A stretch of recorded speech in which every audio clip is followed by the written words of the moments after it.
Staying alive, staying alive. Where to start? I'm Jacob. You probably know me, or if you don't, that's because this got shared a bunch, and that's super good. Um, I'm stuck in London, and I was just kidnapped and robbed and drugged, and they stole about $100,000 from me. Super unfortunate. I'm actually devastated. But I was on my way to Spain to go spend a couple weeks with my family, doing a little family trip, a little family vacation. And I stopped in London for a couple nights. And actually, the first night is when this happened. Um, the really unfortunate thing, and the reason I'm making this, is because following this trip, I was going to be going to Mexico, Tijuana, to get CPI stem cell treatment for a degenerative hip condition that I've had for going on 6 years, and it's getting to a point of no return. Walking and taking steps is painful. I'm not able to go hiking, running, MMA, anything that I like to do, snowboarding, like none of that, until this is healed. And essentially, this has been going on for 6 years, but I had surgery for it about 6 months ago. Well, the natural next step was to try these, cutting edge treatments like stem cells. So I had the money to do this, and now I have no money to do anything. And I, anyways, that's why I'm making the post. If you're my friend or my family or anybody that I know or knows of me, please like share, donate if you can. If if you can find it in yourself to give anything about me being able to walk without pain.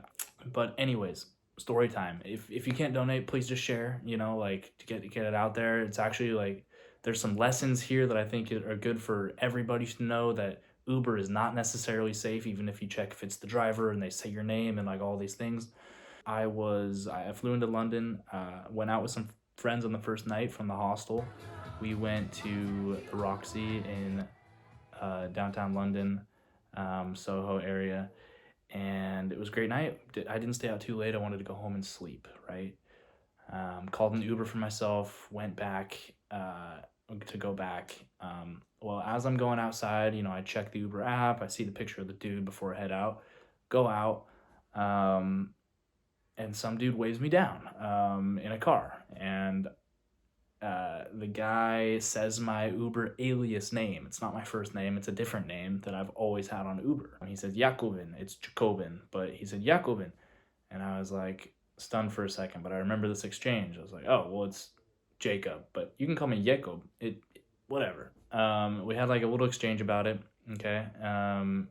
He actually put me in his shotgun seat, which it's like a little weird, but like, it's happened before. It's not that crazy of a deal.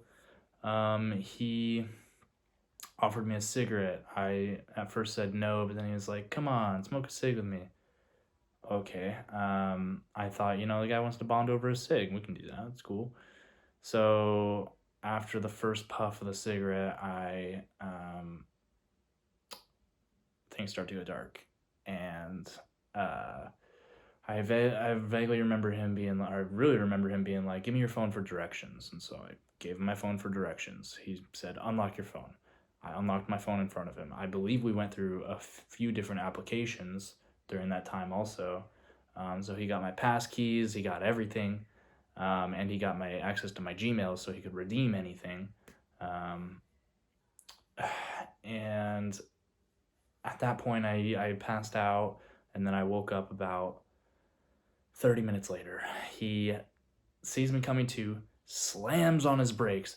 We're going 40 miles an hour on the road, and he slams on them. We stop dead in the middle of the street. It was very obvious he was not expecting me to wake up this quickly. And he calmly asked me, hey, get out of the car and go pop the trunk. I was like, what? Why? And he's like, just get out of the car and go pop the trunk. And I was like, kind of laughed it off. I was like, huh, okay. And so I get up and I started to get out of the car.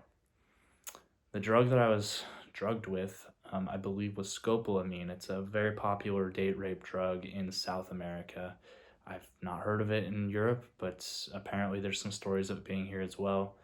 I do believe that is what I was drugged with. It's a drug that makes you lose all control of your actions, very suggestible and docile, and you will give people access to accounts, phones, exactly what I experienced, and you're in a sort of zombie state.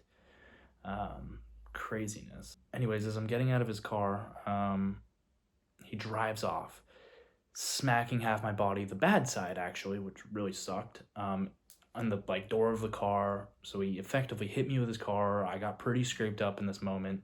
He drives off. I watched him go for about 10 seconds before I was like, wait, what? And then I checked my pockets and then realized my phone had been taken. At this point, I freaked out. I ran around on my bad hip, and got a nice lady to buy me a ride back to my hostel, which was like 20 or 30 minutes away at that time. Got there, got my laptop out of my room ASAP, and he remotely wiped it from the phone. And from that point forward, I didn't sleep for 3 days. I tried, I couldn't. I was too busy trying to gain access to my accounts.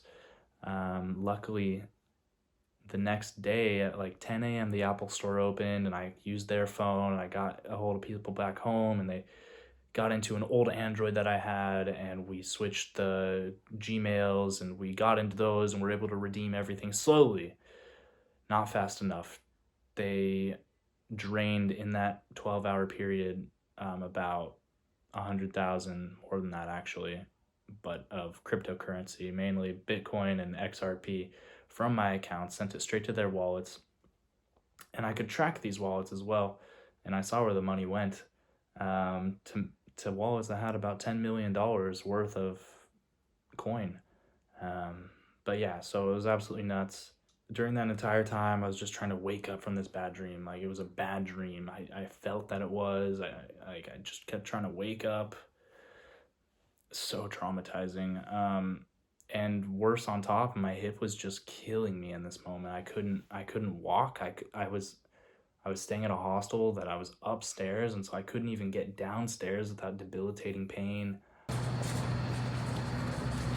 I'm now officially using a cane. I digress. It was a terrible experience. I guess here I am, asking for, this campaign is essentially to help me pay for that stem cell treatment in Mexico that I had money saved for, and I just don't have the means to do it anymore. $20,000 was the bare minimum that CPI stem cells were asking for their treatment. There were higher tiers, but I don't know, like, anything above 20 grand is obviously amazing, but 20 grand is kind of the goal to get the very basic one, and get the stem cell operation on my degenerative hip, and that would just be so amazing. I am happy to be alive. Like, the money, it comes and goes. The fact that I woke up was pretty amazing. A lot of people do not, especially these stories you hear of tourists in Colombia or something like this. Like, a lot of them mixing with alcohol or whatever, they don't ever wake up. And so that could have been me, or I could have woke up with a gunshot or a stab wound.